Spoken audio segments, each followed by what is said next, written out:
Friends, তো আজকে আমার গন্তব্য হচ্ছে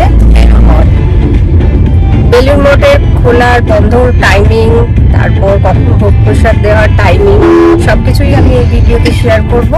তো সঙ্গে থাকো, দেখতে থাকো কমলিকাস লাইফস্টাইল। বাড়ির সবাইকে নিয়ে বেরিয়ে পড়লাম বেলুড় মঠের উদ্দেশ্যে। শ্বশুরমশাই, শাশুড়ি মা, মা আর আমরা তিনজন সবাই একসাথে খুব মজা করতে করতে যেতে থাকলাম।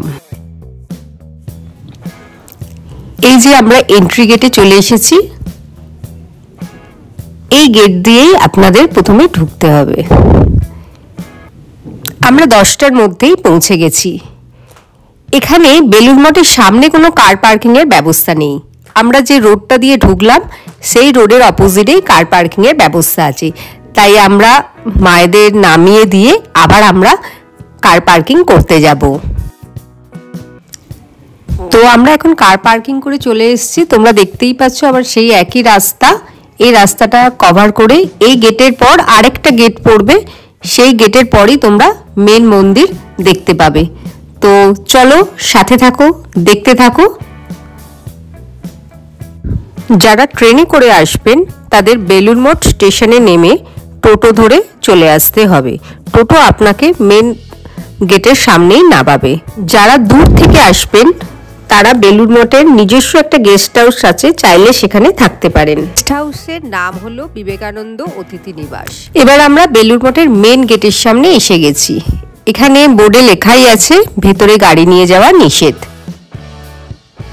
এপ্রিল থেকে সেপ্টেম্বর মান্থ অব্দি 6:30 থেকে 11:30, বিকেল 4টে থেকে 9টা, এবং অক্টোবর থেকে মার্চ মাস অব্দি 6:30 থেকে 11:30 আর বিকেল 3:30 থেকে 8:30 পর্যন্ত খোলা থাকে। আপনারা চাইলে এখানে জলপথেও আসতে পারেন। আর আপনাদের যে অতিথি নিবাসটার কথা বললাম সেটা কিন্তু আপনাদের বুক করতে হলে বেশ কিছুদিন হাতে সময় নিয়ে বুক করতে হবে। পারলে 2-3 মাস আগে বুক করাই ভালো, না হলে কিন্তু সব বুকড হয়ে যায়। এই রাস্তাটা দিয়ে সোজা গেলেই আমরা মেন মন্দিরে পৌঁছে যাব।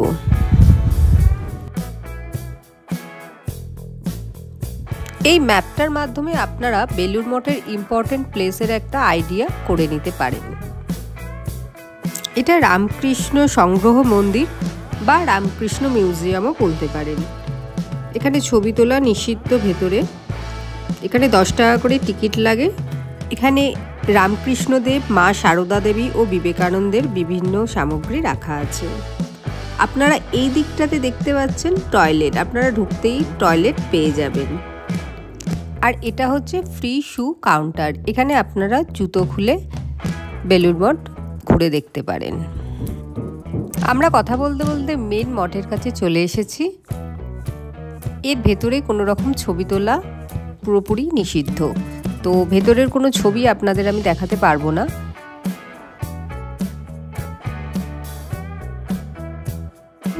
বেলুড় মঠে পৌঁছে গেছি। এটা হচ্ছে মন্দিরটা, আর এটা কি সুন্দর গার্ডেন আছে, আর পেছনেও একটা আছে। এখানে ভোগের কুপনের নির্দিষ্ট কোনো চার্জ নেই, আপনারা নিজেদের ইচ্ছা মতো সেটা দিতে পারেন। এই মেন মন্দিরের পাশ দিয়ে যে রাস্তাটা চলে গেছে সেখানেই আছে অফিস ঘর। ওই যেখানে প্যান্ডেল হয়ে আছে দেখছেন, ওর পাশ দিয়ে গেলেই আপনারা অফিস ঘর পেয়ে যাবেন। তো সেখান থেকেই আপনাদের ভোগের কুপন প্রথমে কালেক্ট করে নিতে হবে। এই মন্দিরটা হলো স্বামী ব্রহ্মানন্দ মন্দির। তিনি শ্রী শ্রী রামকৃষ্ণদেবের বড় শিষ্য ছিলেন। পাশেই হচ্ছে গঙ্গার ঘাট। ওই যে দূরে দেখুন লঞ্চ আসছে, এই লঞ্চগুলো দক্ষিণেশ্বর থেকে আসছে। আপনারা চাইলে দক্ষিণেশ্বর থেকে বেলুড় মঠে লঞ্চে আসতেও পারেন, আবার বেলুড় মঠ থেকে দক্ষিণেশ্বরে লঞ্চে করে যেতে পারেন। এটা মা সারদা দেবীর মন্দির। আর এই গঙ্গার ঘাট থেকে আপনারা গঙ্গার জল নিয়েও যেতে পারেন।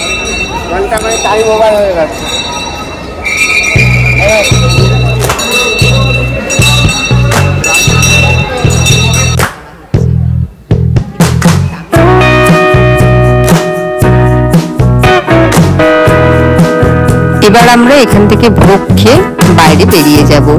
তো ভোগের জন্য আপনাকে আবার লাইন দিতে হবে, আমরা লাইনে চলে এসেছি। দেখুন কত বড় লাইন পড়েছে, কিন্তু এটা দেখে ভয় পাওয়ার কিছু নেই।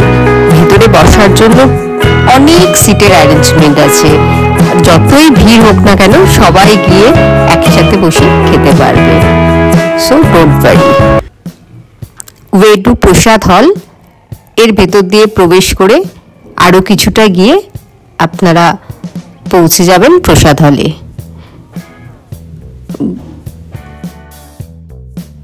আমরা প্রসাদ হলের সামনে চলে এসেছি। দেখুন কি বিশাল প্রসাদ হলটা, এখনো তার কাজ চলছে। এখানে 11টা থেকে ভোগ বিতরণ শুরু হয়। ঠাকুরের ভোগ ব্যাপারটাই যেন একটু অন্যরকম, অন্য একটা স্বাদ এনে দেয়। এই দেখুন সব জায়গায় আপনারা এরকম ছোট ছোট গ্লাস আর থালা স্টিলের দেখতে পাবেন। আমরা প্রত্যেক বছর এখানে শীতকালে আসি আর ভোগ প্রসাদ খেয়ে যাই। আমার ভীষণ ভালো লাগে এই বেলুড় মঠের ভোগ। আমরা এখন অধীর আগ্রহে বসে আছি ভোগ প্রসাদ খাওয়ার জন্য। আর আমার ছেলে নিয়ে 2 বছর হলো বেলুড় মঠে আসছে। আপনারা যদি বাড়ির কোনো সদস্যের জন্য ভোগ প্রসাদ নিয়ে যেতে চান তাহলে আপনাদেরই একটা কন্টেনার নিয়ে আসতে হবে। সেক্ষেত্রে এনারা এখান থেকেই কন্টেনারে আপনার ভোগ দিয়ে দেবে। আলাদা করে কোনো পার্সেল নেওয়ার ব্যবস্থা কিন্তু এখানে নেই।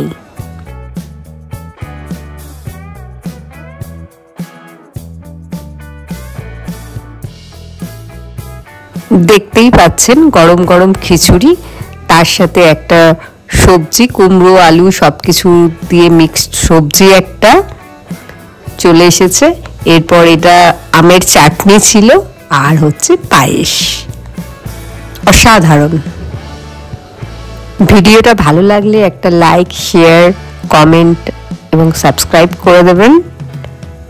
থ্যাংক ইউ সো মাচ ভিডিওটা এতক্ষণ ধরে দেখার জন্য। আমরা এক্সিস্ট গেটে পৌঁছে গেছি। এখান থেকে আমরা হাত ধুয়ে আমরা বেরিয়ে যাব। এক্সিস্ট গেট দিয়ে বেরিয়ে গেলে আর কিন্তু ঢোকা যাবে না।